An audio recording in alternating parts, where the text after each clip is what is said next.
Quand ils étaient jeunes parents, frères et sœurs Samad ont découvert l'évangile de Jésus-Christ dans leurs petites 2 pièces de Semarang en Indonésie. Assis autour d'une petite table, à la faible lueur d'une lampe qui attirait davantage les moustiques qu'elle n'éclairait la pièce, 2 jeunes missionnaires leur ont enseigné des vérités éternelles. Grâce à des prières sincères et au Saint-Esprit, ils ont cru ce qui leur était enseigné et ont choisi de se faire baptiser et de devenir membres de l'Église de Jésus-Christ des Saints des derniers jours. Cette décision et leur mode de vie ont été une bénédiction dans tous les domaines pour frères et sœurs Samad et leurs familles. Ils font partie des pionniers de l'Église en Indonésie. Plus tard, ils ont reçu les ordonnances du Temple et frère Samad a été président de branche, puis président de district, sillonnant tout l'intérieur de Java pour s'acquitter de ses responsabilités. Il a été le premier patriarche du pieu de Surakarta, appel qu'il remplit depuis 10 ans. Il y a 49 ans, j'étais l'un des missionnaires dans cet humble foyer rempli de foi, et j'ai été témoin des paroles du roi Benjamin dans le livre de Mormon.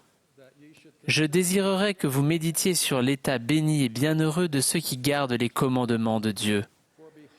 Car voici, ils sont bénis en tout, tant dans le temporel que dans le spirituel.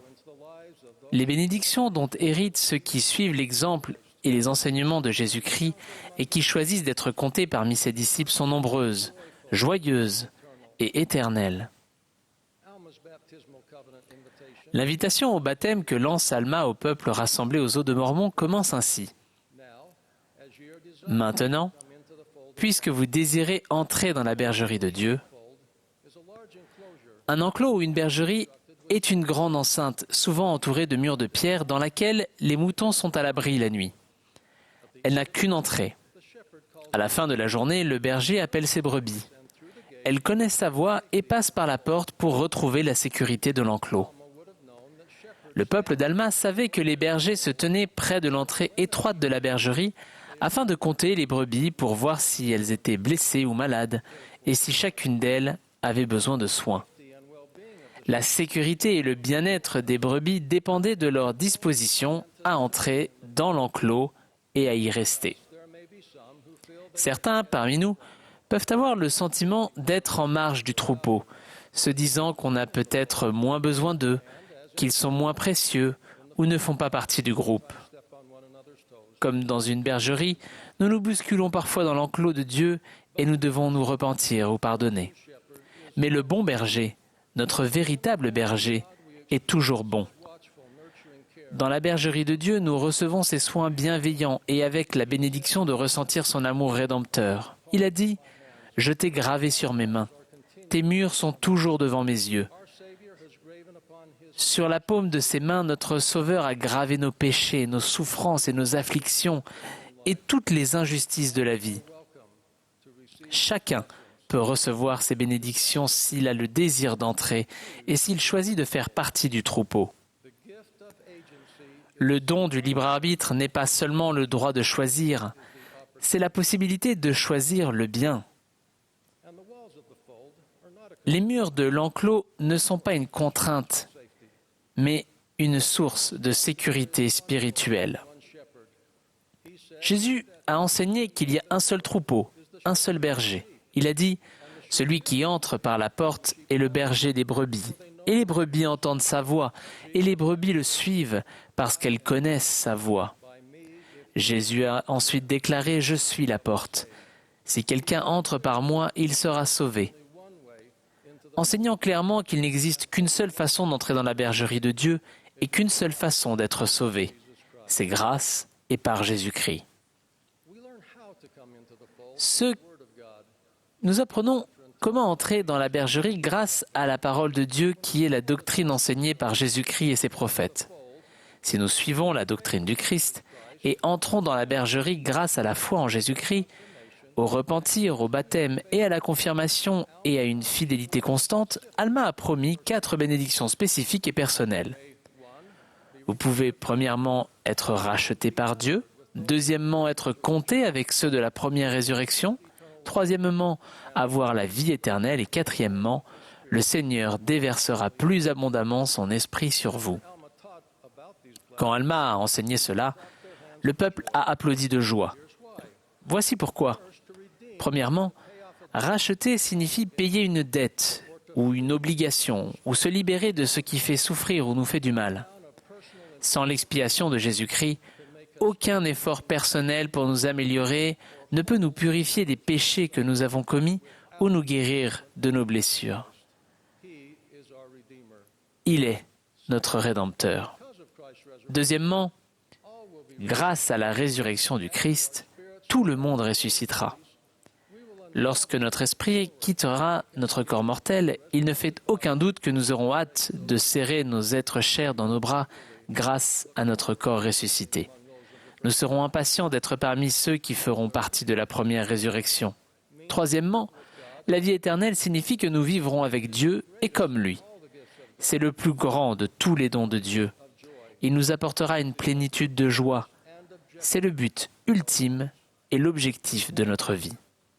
Quatrièmement, la compagnie d'un membre de la divinité, le Saint-Esprit, nous procure les directives et le confort dont nous avons tant besoin au cours de notre vie dans la condition mortelle. Réfléchissez aux causes du chagrin.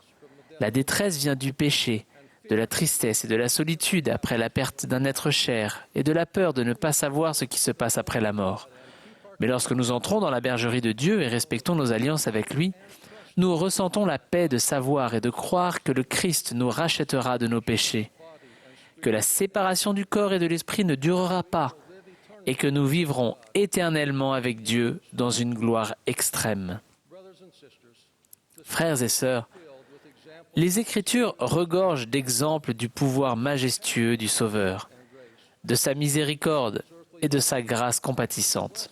Pendant son ministère terrestre, les personnes qui avaient confiance en lui et qui agissaient avec foi ont reçu ses bénédictions de guérison. Par exemple, le paralytique de la piscine de Bethesda s'est mis à marcher après avoir suivi avec foi le commandement du Sauveur de se lever et de marcher. Dans le pays d'abondance, les personnes malades ou autrement affligées ont été guéries quand d'un commun accord, elles se sont avancées. De la même façon, pour recevoir les bénédictions merveilleuses promises à ceux qui entrent dans la bergerie de Dieu, c'est ce qu'il nous faut faire, choisir d'y entrer. Alma le jeune a enseigné, « Et maintenant je vous dis que le bon berger vous appelle, et si vous voulez écouter sa voix, il vous amènera dans sa bergerie. » Il y a quelques années, un ami proche est mort du cancer.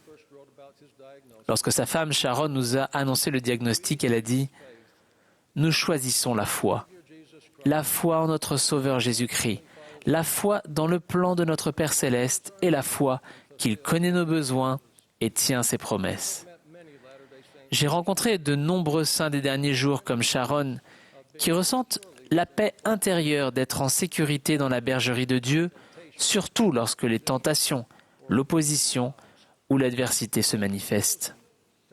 Ils ont choisi d'avoir foi en Jésus-Christ et de suivre son prophète. Notre prophète bien-aimé, le président Nelson, a enseigné « Toute bonne chose dans la vie, toute bénédiction potentielle d'importance éternelle commence par la foi. » Mon arrière-arrière-arrière-grand-père, James Sawyer Holman, est arrivé en Utah en 1847, mais ne faisait pas partie de ceux qui accompagnaient Brigham Young en juillet. Il est arrivé plus tard dans l'année, et d'après nos annales familiales, il avait la responsabilité des troupeaux de moutons. Il n'a atteint la vallée du lac Salé qu'en octobre, mais lui et les moutons y sont parvenus. Symboliquement parlant, certains d'entre nous sont encore dans les plaines. Tout le monde ne fait pas partie des premiers arrivés. Mes chers amis, continuez le voyage et aidez les autres afin de tous entrer pleinement dans la bergerie de Dieu. Les bénédictions de l'évangile de Jésus-Christ sont incommensurables parce qu'elles sont éternelles. Je suis profondément reconnaissant d'être membre de l'Église de Jésus-Christ des Saints des derniers jours. Je rends témoignage de l'amour de notre Père Céleste et de notre Rédempteur Jésus-Christ, ainsi que de la paix qui émane d'eux seuls. la paix intérieure et les bénédictions que l'on trouve dans la bergerie de Dieu. Au nom de Jésus-Christ, Amen.